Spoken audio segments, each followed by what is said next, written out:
Welcome in, Warchant GameDay. Great to be with you. Good morning, everybody, as we sit atop Hotel Indigo. Today's show brought to you by our friends at Zaxby's. As always, pregame, postgame, no game at all. Anytime is the right time for Zaxby's platters. Just as long as you're hungry, feed your team with your choice of traditional or buffalo fingers or boneless or traditional wings. Having trouble deciding, get the best of both worlds with a platter, of course. Order online or in the app. Your Tallahassee Zaxby's, a proud Golden Chief booster for 17 years. Go Noles. And away we go, Florida State.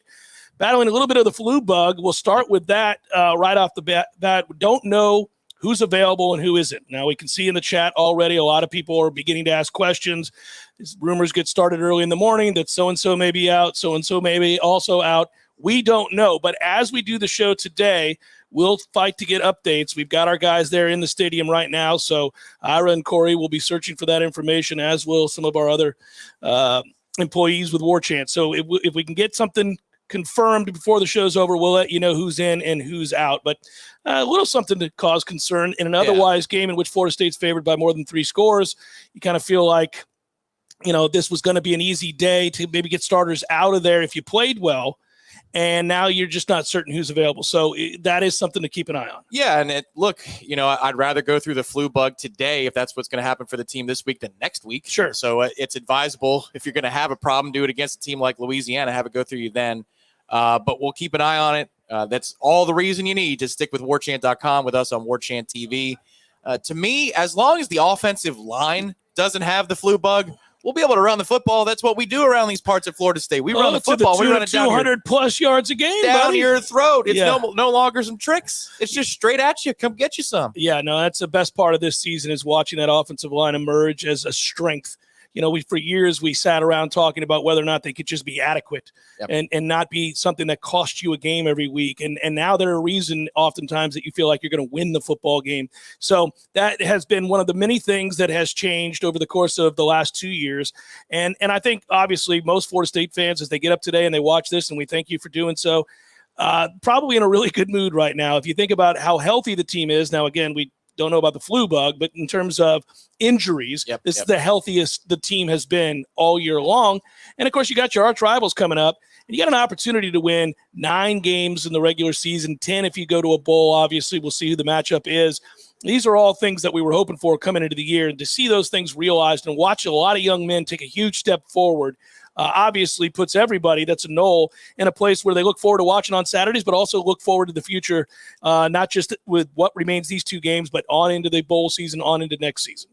Yeah, and I apologize. I was about to sneeze, but I caught it. Are you okay? We're good now. It's not that cold out here to set the scene, but this is the closest I'm going to be able to wear the puffy jacket for Florida State, so I decided to go with the old Tom starter said jacket it's below 60. I'm wearing it. Yeah, it's actually going to be a little warmer next week for the Florida game. At least that's what it appears.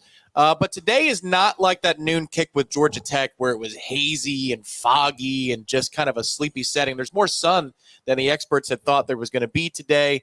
The question is, how many are going to be in attendance today, Doak? I would imagine it's going to be this sets up poorly, Tom. 60% capacity, 65%. But it's a chance for Florida State to show something that they didn't show against Georgia Tech, which is come out the gates guns a-blazing. Because the first quarter against Tech looked every bit of the sleepiness that we felt as we were building up to kickoff. Hopefully they do a little bit better today. Well, in terms of attendance, really quick, and I won't harp on a negative, but I can't imagine it's going to be real packed. Given the situation with the Florida game being on a Friday right after Thanksgiving, fans have to kind of choose maybe in a way if they wanted to go. So in that situation, if you're coming up next week, you could see where somebody would say, we'll skip it this week against Louisiana. So I don't know how packed it's going to be, how electric it's going to be. But you're right, that doesn't affect whether or not they're buttoned up. And they were lacking focus for that Georgia Tech game. Now, obviously, it speaks to how good they've become because they ran away with that game. It was really never in question, despite that sloppiness. We do have a question on the chat here. Tony writes in and contributes. Thank you very much, Tony. We appreciate that. If Benson stays, our running back room next year is Benson, Ward, LT, Hill, CJ, and Holmes. Think somebody leaves? And if so, who? Yeah, I do think somebody will leave. I can't imagine the room stays intact. I mean, that's a lot of guys. It's hard to speculate on that, though, and that's not to be political. It's just that guys leave for different reasons, and sometimes it's the person you think is least likely to go.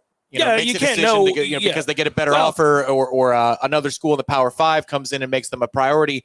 But the good news is this offense was dynamic without a dynamic running back. Solid running backs do very good things in this offense. So whoever's going to be left here, first of all, wants to be here because how could you not want to play in this offense if you're a tailback?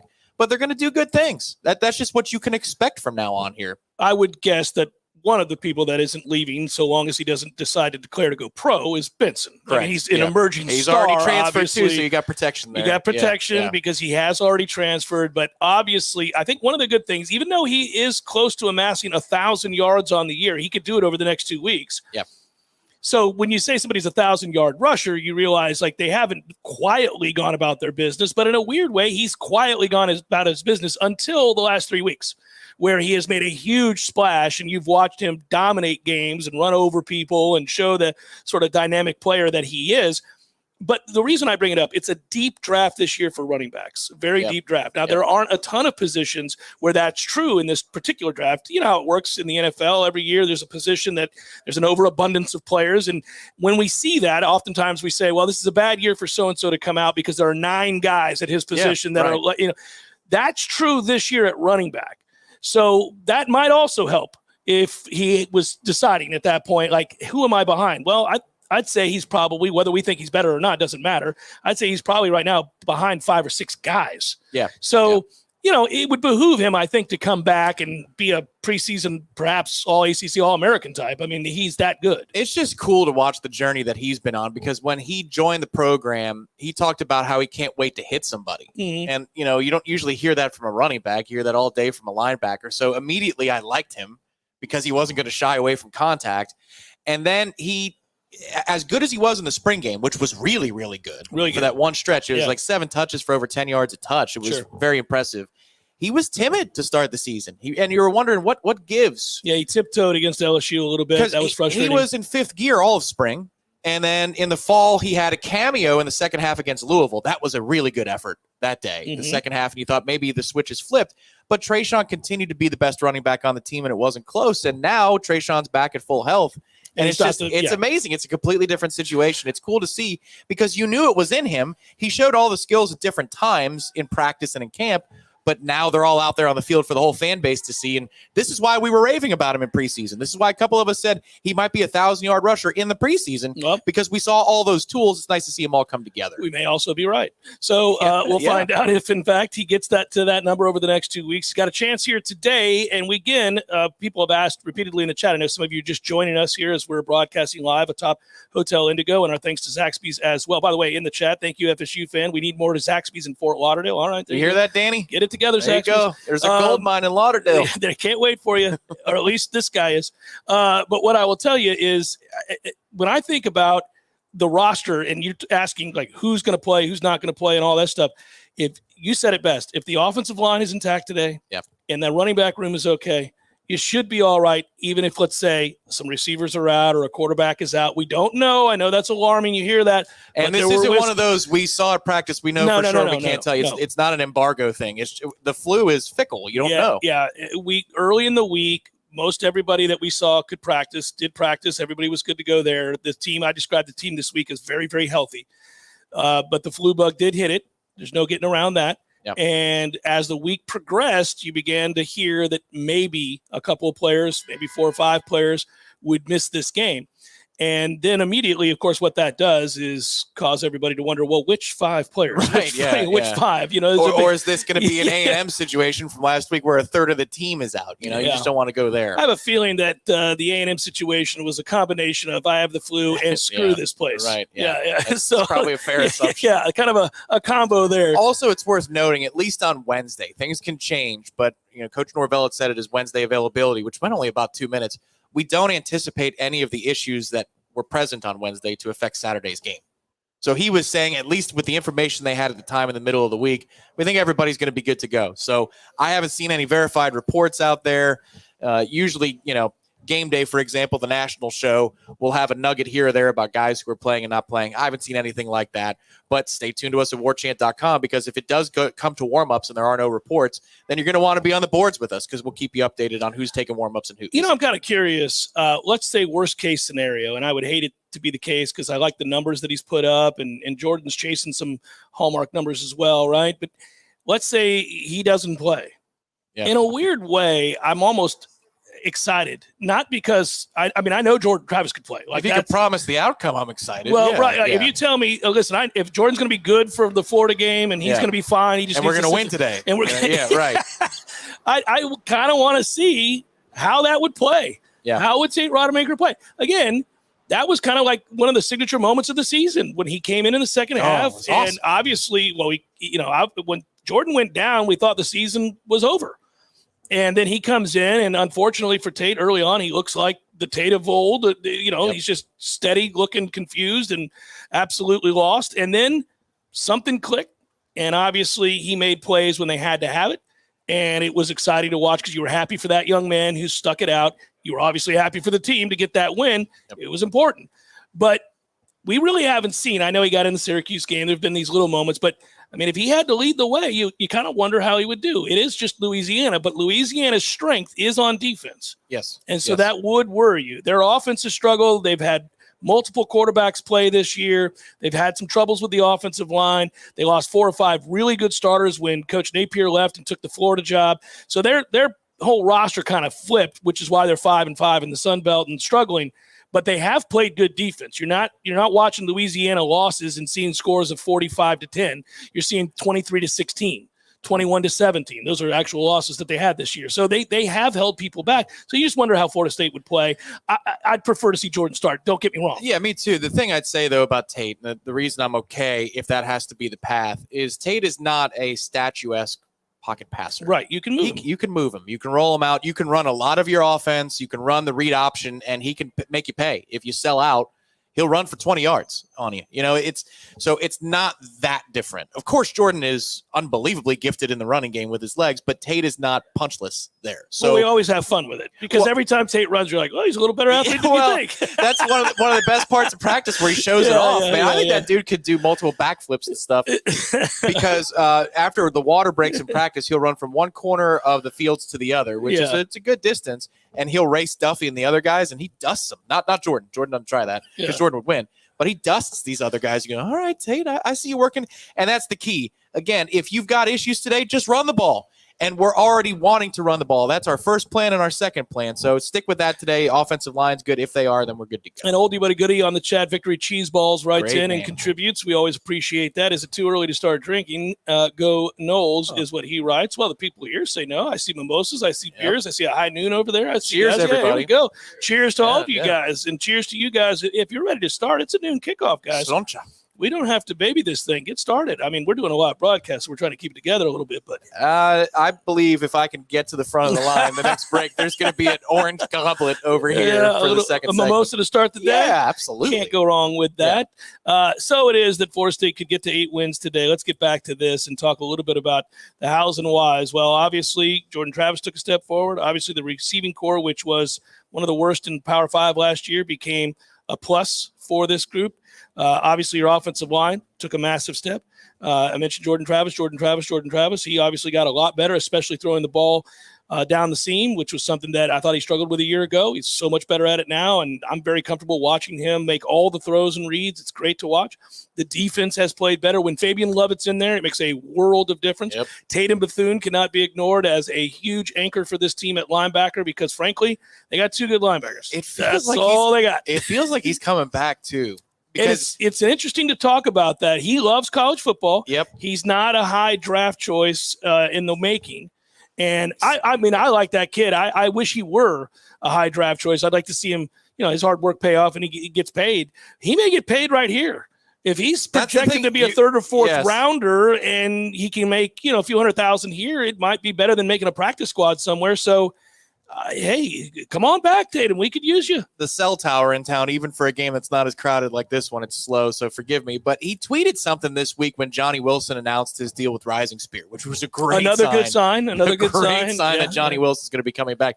Didn't sign a deal until November. Why would you get paid one paycheck for a couple weeks? That doesn't make any sense. So that looks very good for Johnny to come back.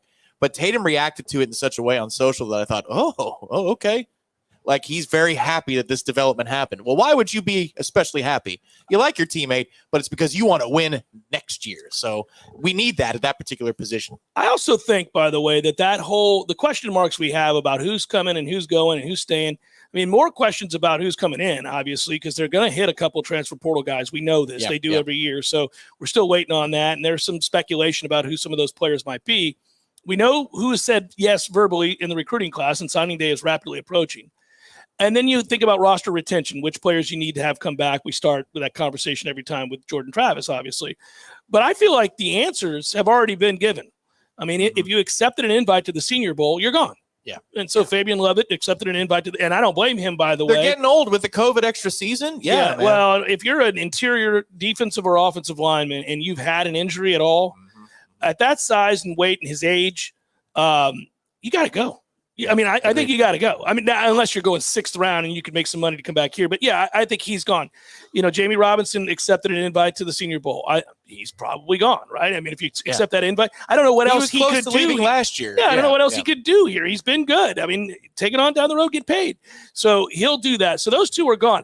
Jared Verse is projected right now. Doesn't mean it's going to happen, but he's projected right now. I love the draft. I've been looking at these things for weeks.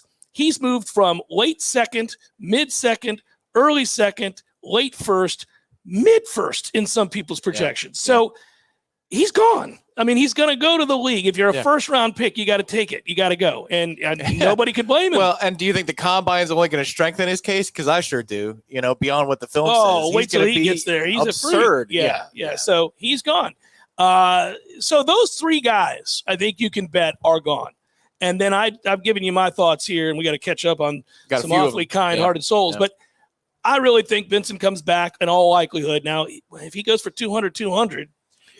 Well, okay, so just because you said that, it's a segue to FSU fans' second question today. Thank you again, FSU fan. The question was, if a quarterback is down, namely Travis, does Benson get his 1,000 today? He's 223 short, I want to say. I don't think you want to do that to your horse before the Florida game. No. I save some of those yards for a team that you're going to really need everybody to beat. You hope that Toafili gets more run because he's useful and he needs to be sharp for Friday. Give Rodney Hill more run. Damn right. I know you love you some Rodney Hill. So give those guys some more run. By the way, real quick, so that was FSU fan. Thanks for the contribution. Florida man in Texas writes, "Go Noles boys. Can we get Rising Spear to upgrade the cell towers and stadium Wi-Fi? Maybe some Starlink action." All right, well done. Yeah, I agree. University should do that. Rising Spear doesn't need to do that. Florida man in Texas, I'll tell you, on Tuesday they did interviews inside at the stadium, which also is a multi-purpose building. I took class in there in 2006, intro to advertising. We had the same professor. We did. Professor Solomon. Yes. And same speech at the end. Yes. And also weird things like vampire creativity. What the hell is that? What does that even mean? Yeah. So the Wi-Fi was terrible then. 16 years later, hadn't been fixed. I couldn't get signed into the Wi-Fi to cover the team 16 years later. So sadly, I'm old enough that there was no such thing as Wi-Fi when I was in school. It kind of started in but it didn't exist. So nobody was looking at a phone and worried about Wi-Fi. They were sitting there at a desk writing on paper. Florida man in Texas. I think if you moonwalked from Texas to Florida, it still would be an issue by the time you got here. Z-Chan writes, "Good day, gents," and contributes to the cause heartily as always. Thank you, Z-Chan, and says, "Wish I was there to swing by. We wish you were here too. Not going to lie, got a little anxiety thinking about last year's FCS debacle, but here's to a 38-10 redemption. Let's go." That's fair. On to the Jorts. I'd be good with that. I'd be good with that number. Would you? I'd be fine with 27-10. I really don't. Right. I'm not overly concerned about it as long as it's not in question. 24-0, something like that. Yeah. Lazy, easy win. I don't know.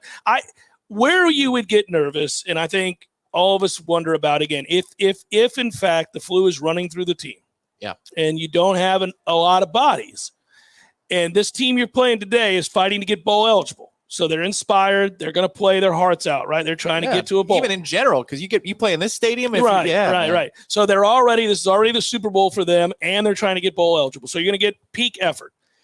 If because you've got again a lot of guys under the weather, and you're not able to execute well early. Do you get into a game in the second half where now a team begins to believe, meaning Louisiana, and they start to tree, as I call it, play over their heads? So the next thing you know, it's 13-10 late in the third, and you've looked a little sloppy. Don't do that. I'm just saying that's where you would begin to say, okay, what's going on here? Don't undo this stuff. Don't undo this stuff. So That's the only scenario by which I think Florida State fans would be concerned. And here's the deal. If you just look okay and cruise to a win and you win, 23-7, then people might be like, oh, well, that wasn't impressive. Who cares? Get the win and be done with it and get set to take on your rival next week and get everybody back. I don't like any of those scenarios. It would be acceptable if you're able to rotate players and the number is that low. That's the only way I think that number, outside of a flu bug hitting the entire offensive line room, that's the only way that number should be so low, because of what we've seen the last few weeks, is that you can trust this team at this point, and you should hold them to that standard in the last 2 games specifically, to come out firing and to run the football. If their offensive line's healthy, they're running on defensive lines that are worlds better than Louisiana's defensive line. So the only thing that could hold you back is turnovers, early use of your backups, and that means your backup offensive line, and red zone issues. But I mean, it feels like we fixed those things. As an aside, and I had read this earlier in the week, and now we're hearing a lot of this in the chat. I think it is official. I think Jeff Colhane, the play-by-play announcer for Florida State, may have said it. It does look like Louisiana's quarterback is out. It looks like they're having to start their backup quarterback. So good news there. It's a shame for the young man. 52-0. All right, let's go.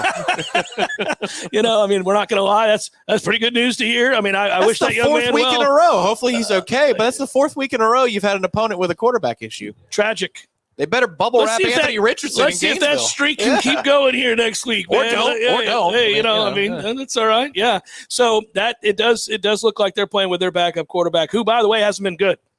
So I saw. Can't imagine why. Well, I saw that. I looked at it. He hadn't been good. So that is a good sign. Apparently one of the things today, and I know this is not about other games, but Tech has to start the bad quarterback, not the third stringer, because the third stringer got hurt last week. So Georgia Tech in that game, just in case you wanted to play something before noon. I like the sporting aspect. You know who told me that? Who? Corey.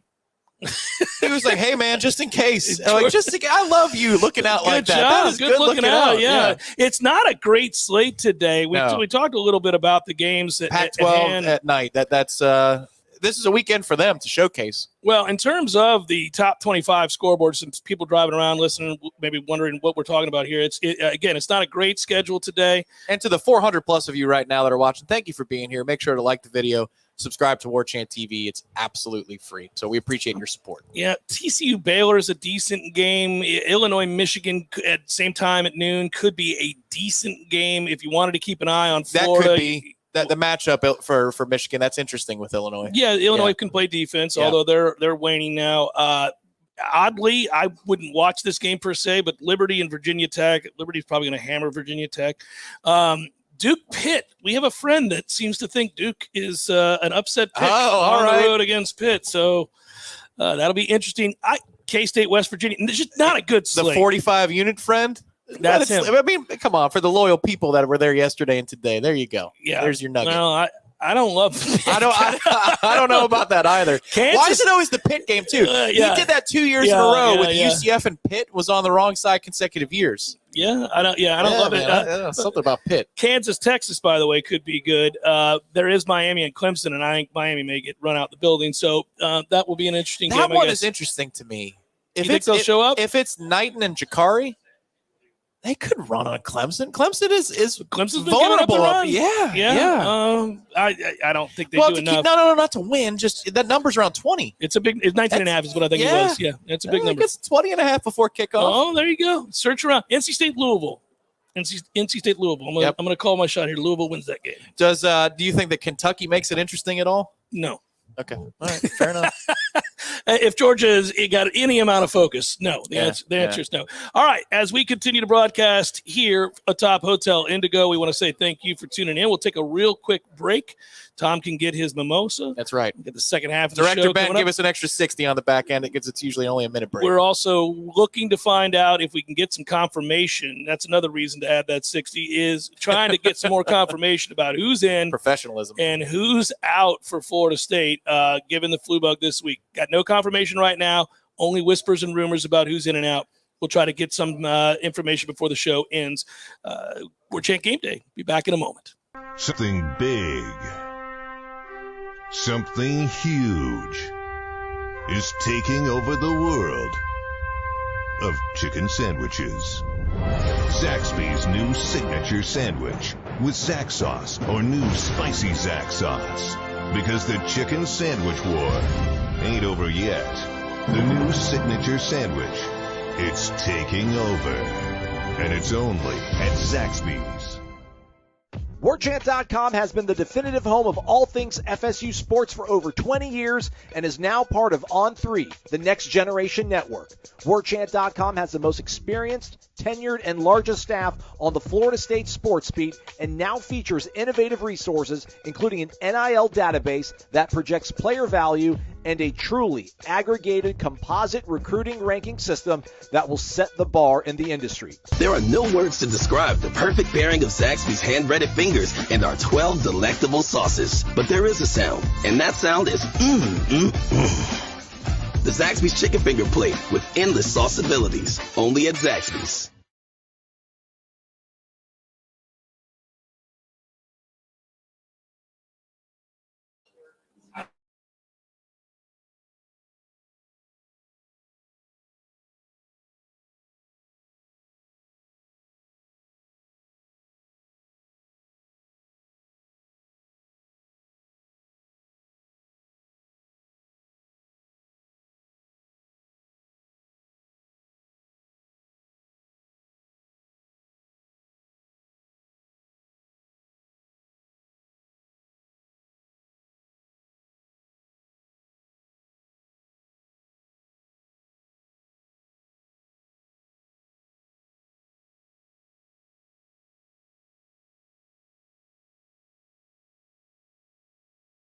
Rolling on, Warchant Game Day. Good to be with you as we broadcast every home game atop Hotel Indigo. We appreciate you. It's a great vista, man. It's an incredible vista, and the people are always kind and nice to come by here, and we get to meet so many interesting folks, and we do appreciate that. This is the last of those broadcasts, pretty much, right? I mean, we got Friday. We do have 4:30 on Friday. Here. So for all That's of right. you, that's right.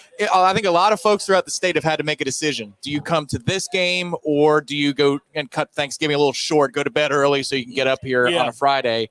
And so for those of you that are making next week, it is 4:30 atop Hotel Indigo for what is going to be a ridiculous atmosphere that day. So the last two, obviously, is what we're talking about, this one and that one. And it's just been so much fun. Our partners here, our partners with Zaxby's, all of our sponsors, it's been a lot of fun.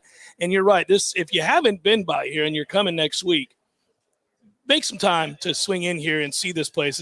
It's spectacular. I mean, and you come up here and you overlook the stadium, obviously, and the tailgates, lots begin to fill up over there. The intramural fields, it's awesome to see. So, and it is today perfect. If you're wondering, if you're watching from out of town, weather should not be a problem today, guys. It's slightly overcast, about 55 degrees at kickoff. That's not going to suck. Obviously, Montana, Odessa. Odessa is not far from where we grew up. And Singapore was the farthest away so far in the chat so far today. So, yeah, appreciate that. Well, at this point, you do turn your attention, if you get the win, you start talking about bowl games. You start talking about, they're going to a bowl no matter what, but you're starting to talk about like which bowl games and where would you like to play and who would you like to play. And I brought it up earlier this week. I mean, it would be pretty cool if you had a chance somehow to play in Alabama or somebody like that. I don't know if we're ready for that test, but I'd like to find out. I would too. I want an SEC bowl. Whatever gets you to face an SEC team. Morning from Japan. Oh, we just got that. Yeah, how about that? And old Ryan's out in Waco smoking some brisket right now. Yes, he is doing it. That's the best. I know that the show isn't as long, unfortunately, because when we get talking about the Noles, 20 minutes goes by and it goes by in a heartbeat. Yeah, I just enjoy the morning pregame shows because everybody, this is what Big Ten country experiences every week. And, it's a little bit cooler this morning in particular. And thank you to one of our best listeners out there and viewers, Lewis. Right. Thank you so much. Delivering the mimosa. Thank you, sir. And we got the high stem glasses. Cheers to you. Cheers. This is very ACC of us right now. Look at this stemware. That's ridiculous. Yeah, a little hoity, a little toity. But the whole galvanizing feeling of the morning where everybody's getting started together. Geared up. Sometimes for those night kicks, people have started long, long before, and they've started their day long, long before. Perhaps they did not maintain. But in the morning, you don't run into that. Everybody's like, all right, let's get this going. I agree with you. I'm pulling up. You know what I did here? I wanted to pull this up while we were talking about it. Sorry about the relaxed pregame shows we do here. It is. I am looking. We're not worrying about being bowl eligible, or are we going to be under 500 this year? Over 500 in the conference for the first time in 5 seasons. You can kick back a little bit and enjoy it. It is amazing. I am trying to see. We get into these predictions about bowls, who's going to get in and who's not. I don't care about who's getting in because we know we're in. Like you just said, I want to know who's playing where is what I want to know. And I'm looking now at a lot of these projections and trying to find Florida State while we do this. But obviously, you and I would love to see Florida State play somewhere other than Jacksonville. And but personal preference. Yeah, it's personal preference. But the bottom line is, if you go to Jacksonville, that is an ACC SEC game, so you would get the matchup that you want. I would tell you this: it wouldn't suck to play in the Alamo Bowl and take on Kansas State. That would be interesting. Hey, you get to see Martinez with your own eyes. Or the Cheez-It Bowl. No, Martinez has been benched. Has he really? Yeah. He had those 2 incredible games, and then he got hurt and missed a little time. The other kid came in and played better. Then Martinez came back in. They've been going back. Don't worry, he's got 3 years of eligibility left. So don't you dare say that. Yeah, but okay, so maybe the Cheez-It Bowl, Florida State versus K-State. Wouldn't that be cool? That would be weird. I like weird for bowl season. And basically what they write is that Mike Norvell and the Noles should get one of the ACC's top-tier games as a high finisher in the Atlantic Division. Florida State is rolling coming down the stretch, has a chance to win 9 games to close out against Louisiana and Florida over the final 2 weeks. Quite an accomplishment for Norvell and staff, and has handed LSU one of their only 2 losses. Yes, we did. So they're talking about the high-profile nature of the Noles and how well they're playing right now, and to get 9 regular season wins and to finish second in the Atlantic and to have the opportunity maybe to play. K-State's been good this year. That would be a good football game. Yep. I mean, that's that.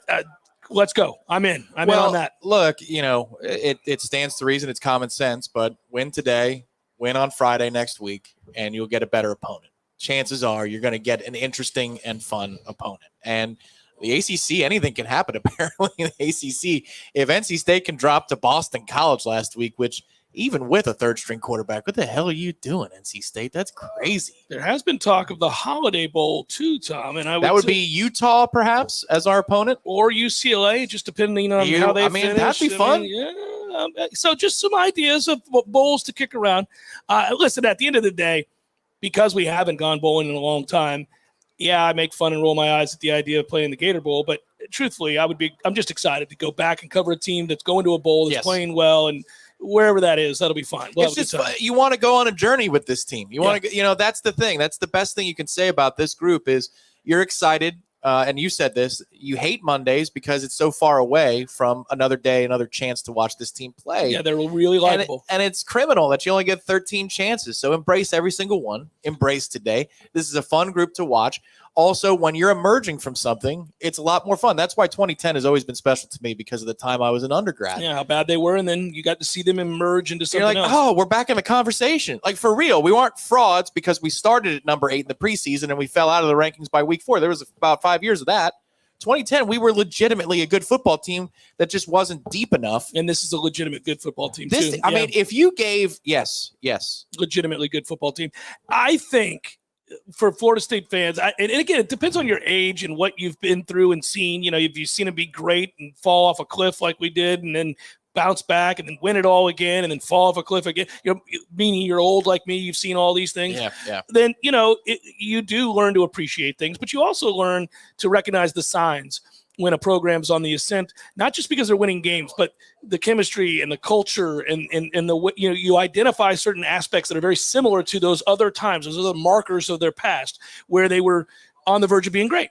And I think you see a lot of those. So you're right. I think when you come out of being bad and you work hard and you see guys stick with it and believe in and buy in and all that, it is exciting. It's weird. Maintaining excellence is exhausting. Yeah. Your attitude changes all the time. When you win 29 games in a row, you walk into stadiums kind of fearful, is this the day that the streak ends? It's weird. I mean, obviously you don't walk into a game against Duke thinking that, but you do against anybody with a pulse. You're like, okay, when is it going to happen? Because it's going to happen. It's almost like you're just maintaining and instead of climbing. So, Right.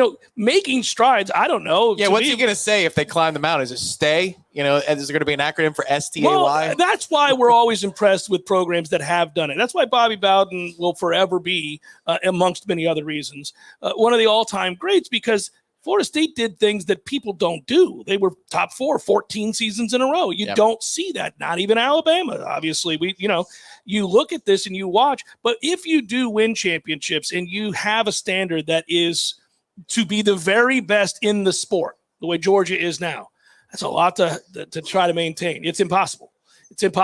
Enjoy it while you do it, but it's impossible to maintain. But it's harder to enjoy. It is harder to enjoy. Enjoy it while you do it. But when you are a team that is taking giant leaps forward from being bad to good, it is a fun ride to be on. Yes, because you can make the argument about this team in this particular season, which is parity laden, that had a couple of things gone your way, Wake Forest, NC State, both of them. You could be in the playoff discussion this year right now. Yeah, if you were sitting here with one loss, it was to Clemson by because 6, whatever that was. LSU's everybody's darling, but you would have to play the head-to-head over LSU, so you'd be somewhere between 6 and 8 or 10. Yeah, you'd be somewhere top in there. Team, sure. Yeah, which would mean that if a couple things fall your way, you're watching with bated breath. What's going down the stretch, and that's how close this team was this year. But in the preseason, we're calling 7 or 8 wins a good year. So that's where the coaching staff gets full credit, is that not only have they hit that number, the way they arrive at 8, if they get it done today, is extremely impressive because they weren't exactly fully healthy the whole season. Well, your 3 losses are without Fabian Lovett, who obviously makes a massive difference. You also had an injured Jared Verse in some of those games. So those are 2 massive difference makers along the defensive line. I think seasons where you turn the corner and become a good football team, not a great football team, but a good football team, are always filled with what-ifs because you're going to have some narrow defeats if you're just a good team. If you're a great team, you win those games and you move on. If you're a good team, you're going to lose some of those games. And so you're filled with a lot of what-ifs. But it doesn't really – I don't think it sours the feeling around this team at all. I think most people kind of come out of that and feels really, really good. Ira says he didn't see Mastromano come out with the special teams. No punt. So we'll see who's punting today. I don't know. If you missed it earlier in the show, there's talk of the flu bug having run through the team. Some guys that may or may not be playing. This morning, very early on the message boards where these things germinate, you heard good word. You heard that Jordan Travis might not play. Jordan Travis warmed up. We know Jordan. I've seen a photo, so I can confirm that Jordan Travis is warmed up. Is warming up. In this day and age, are you sure? Yeah, I saw. Is that real? Yeah, it's real. Why? Because we're wearing gold, black, and gold today. What are we? UCF? Yeah, come on, guys. I know some people in chat love that. That is 2 thumbs down.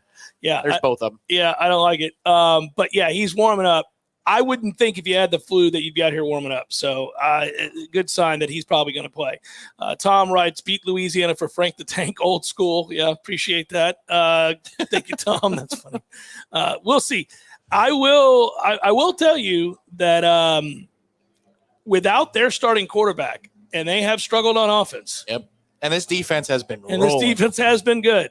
I mean, you really could see Florida State dominate another foe, and we'd be talking about 4 straight blowout wins for Florida State. It's already 5 times this year that they've done it. Which would be 6. Half your schedule would be blowouts.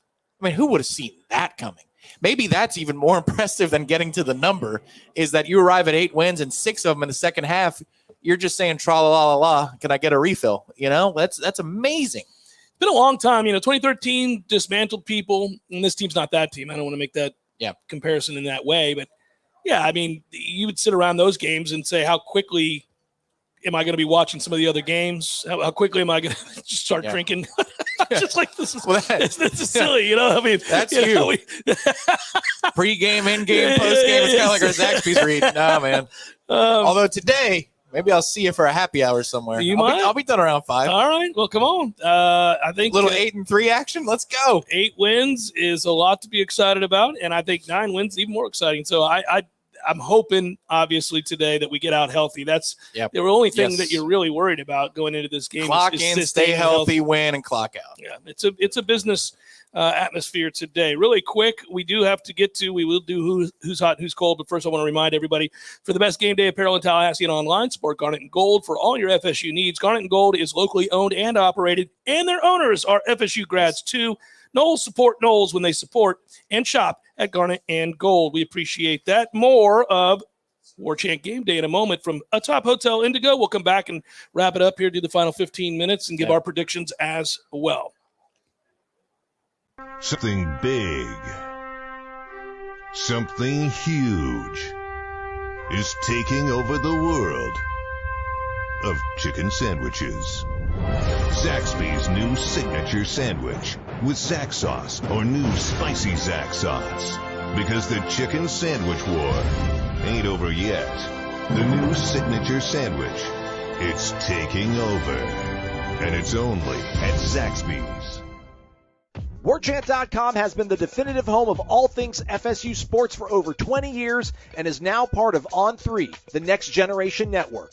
Warchant.com has the most experienced, tenured, and largest staff on the Florida State sports beat and now features innovative resources, including an NIL database that projects player value and a truly aggregated composite recruiting ranking system that will set the bar in the industry. There are no words to describe the perfect pairing of Zaxby's hand-breaded fingers and our 12 delectable sauces. But there is a sound, and that sound is The Zaxby's Chicken Finger Plate with endless sauce abilities. Only at Zaxby's.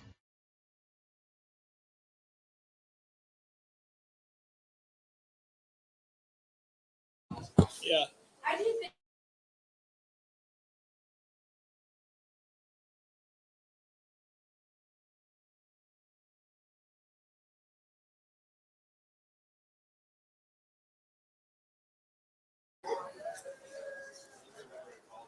I love that often in the distance. Yo, you just hear all kinds of stuff.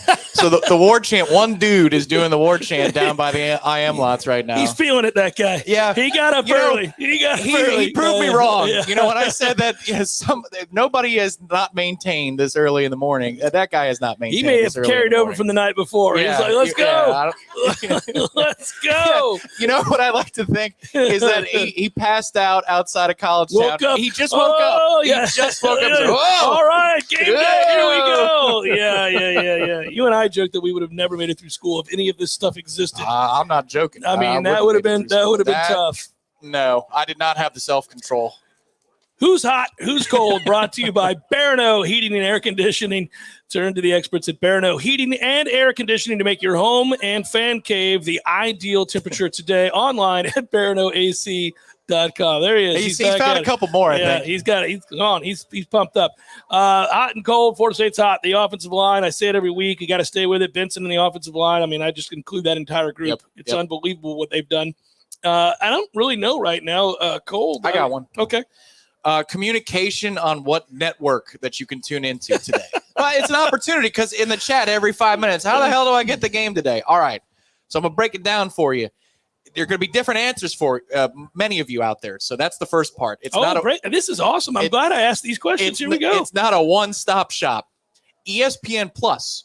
Use the ESPN app. Go to watchespn.com. All that works. ESPN Plus will have the game for many of you that are outside of the southeastern footprint of the country. Not all of you, but many of you. All ESPN right? Plus. ESPN Plus.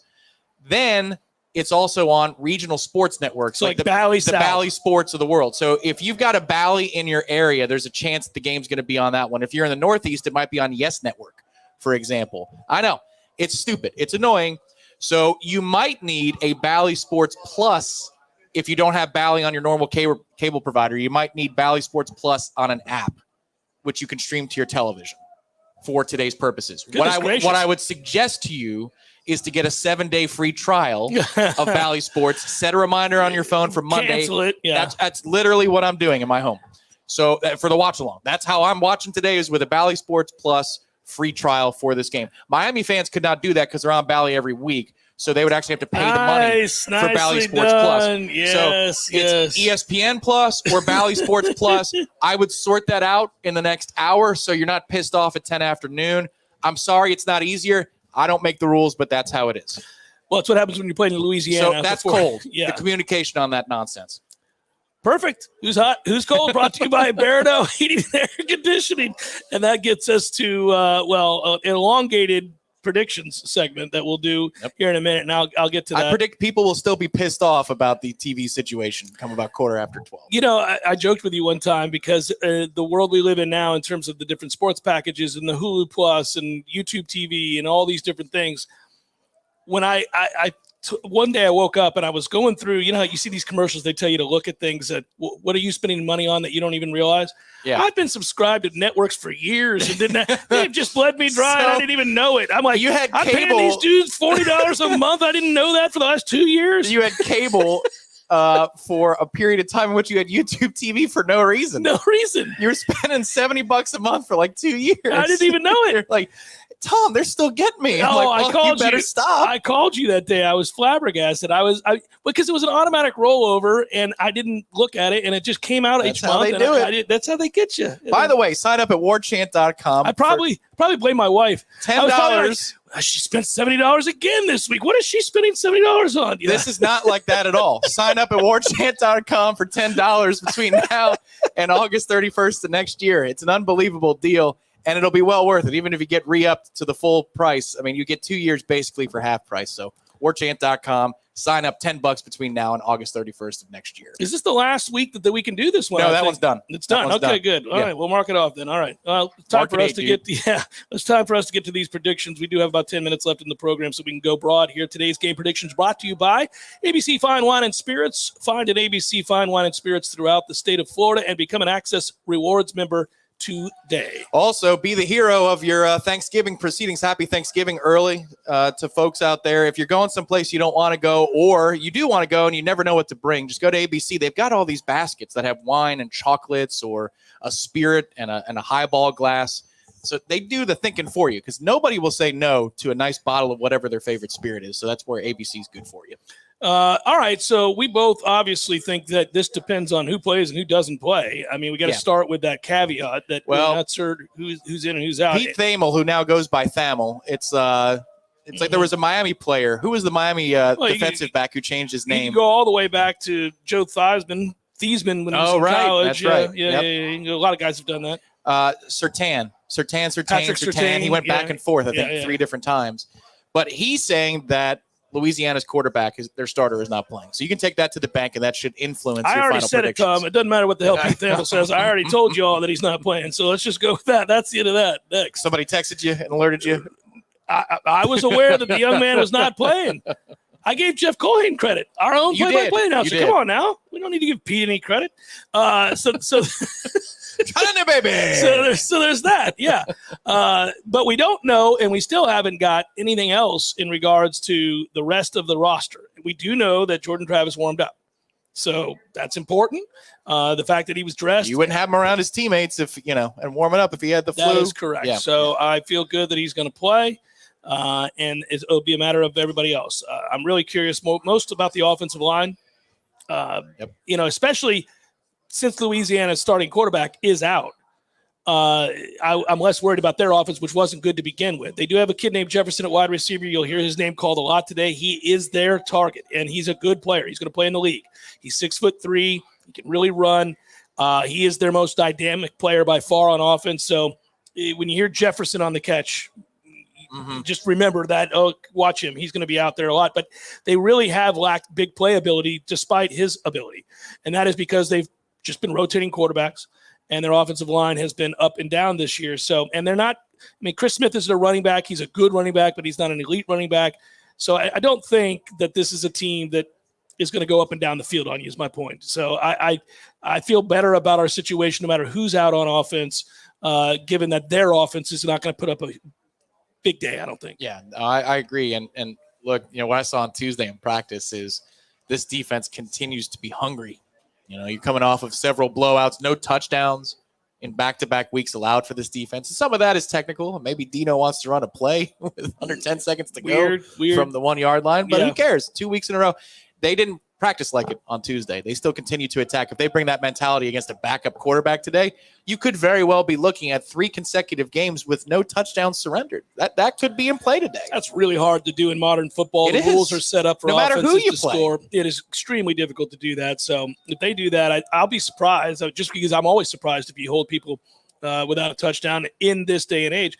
I want to see, are they as physical as they have been, meaning Florida State's offense?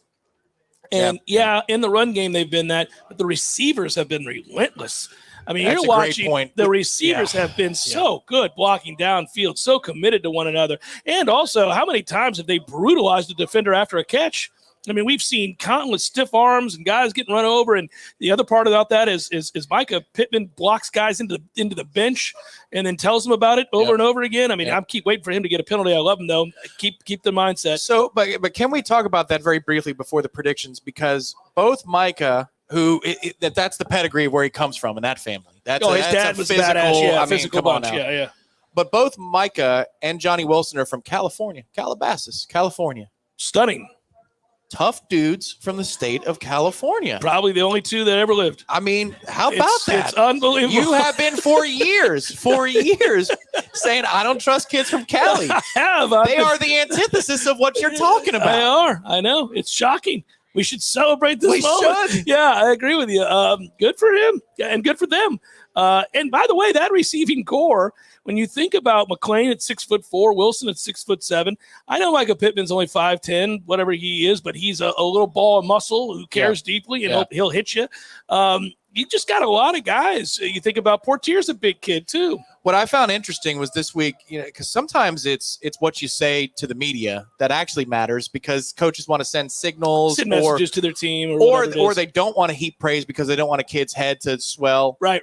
But I found it really fascinating that on Monday, Alex Atkins said about Malik McClain that, quote, he's going to be a problem, end quote. Alex does not hand out praise. No. He's not somebody who says everybody's great. If he doesn't say anything about you, that means that, there's work to be done. And if he says something positive about you, that means you're going above and beyond to some degree. I love his coaching, not just his coaching acumen, obviously, to listen to him teach the technical aspects of the game. It's eye-opening. You learn a lot. I learn a lot every time I listen to him. But also, he has the right balance of toughness with the technical savvy to explain what it is he needs out of a player. He can go from way up here in terms of intensity to He'll way be down. Funny now too. In practice. He's hilarious. Say some stuff, you're like, whoa. He said to Sean. I said this last week. He said to Sean Estes the other day when I was listening. Bryson Estes. Yeah, I said, that's a pitcher. That is a pitcher. That's old. But yeah, he said to Bryson Estes, "Well, that's why we need backups." And yeah, I mean, I was crying. He made the same mistake twice. He goes like, "Well, we have to have backups." And Estes just looked at him furious, and I thought it was hilarious. It was perfect. But at the end of the day, again, he is the right mix of tough and cajoling and insightful and all these things. That group has been a godsend this year, and he's going to get paid, by the way. We talk about the end of the year topics. We talk about extensions for Mike Norvell. He's going to get that. I think Alex Atkins is going to get another raise, and he deserves it. And then it'll be interesting to see what happens with the rest of the staff. But if he's right when he says Malik McClain's going to be a problem, this receiving core next year with Johnny and Micah, we figure Micah will come back. I mean, where is he going?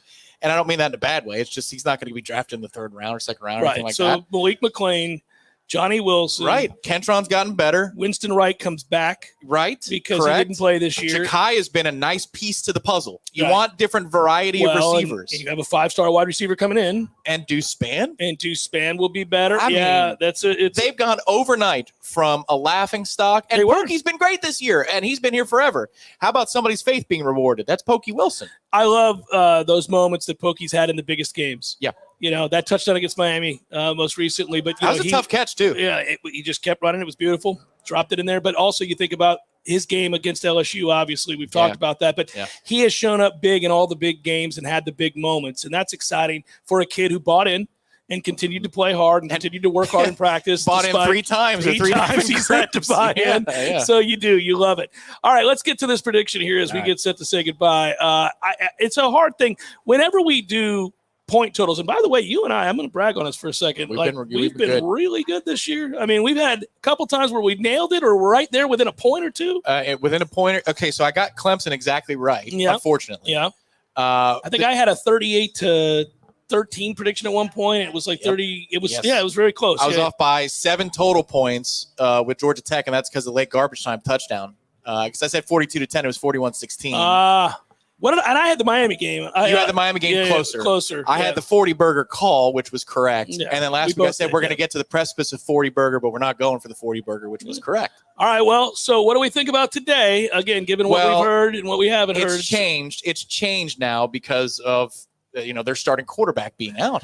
Yeah, Louisiana's starting quarterback. I mean, that is now skewing it heavily. I also think they're going to play. I think they're going to play to get the game over with quickly. I mean, they're going to keep the clock running, going to run the football. I don't think they're going to be throwing it all over the lot, especially if guys are a little tired. So I guess at the end of the day, I'll say, you want to go first? Sure. I mean, go for it. Lately, you've kind of done the Price is Right thing on me. And I don't want to get prices righted. Well, 13 years of working together, you start to think of one mind. Last week, wasn't it? I said 37 to something, and then you're like, I'll go 38. I will never be the Kenny to your Norvell where I'll say, we think exactly. It's that. No, I'm not doing that. All right. So I'm going to let you go first this time so I can prices right you. Now, I already have a score in mind. You should write it down. Do you have a pen? I don't have a pen on me. I don't have a pen on me. All right. Well, that means you'd have to leave. You'd have to leave the stage. I'm not gonna do that. All right. You're just gonna have to trust me. I've got. Okay. Let's look at the score in my head. All right. You ready? You heard so there's part of it. No. Okay. I got it. I got a score in my mind. All right. Let's go. Here comes the 40 burger today. We're not going for 50. We're going for 40. We agree on this. All right. 45. Okay. Good. I'm glad that's not my number. 6. Oh wow. Okay. I went 41-10. That's close enough. Close enough. So you think they score a touchdown? I think there'll be some sloppy touchdown at some point. Yeah. I mean, you're not going to go, 4 games? It would be 3 games. 3 games in a row without giving up a touchdown? That seems highly unlikely to me. As much as I love this defense right now, again, the offense gets every call. The advantage goes to the offense in the game of football these days. Somebody's going to score. It's because of the one dude doing the Warchant still. We're on minute 20 of him. That guy is dedicated. Yelling and doing the Warchant. That guy is dedicated. It's been 30 minutes. Yeah. I'm proud of him. Yeah. All right. So we want to thank our friends at Hotel Indigo. We want to thank everybody who came out here always. We appreciate you very, very much. And all of you who watched, obviously, as well on Warchant TV. Quick reminder, coming up noon. Oh, that's different right. link. Different link today. Home games have a different link. So Warchant TV's watch along. First half, it'll be Aslan and Dominic Robinson. Mm-hmm. Second half, I'll be joining D-Rob.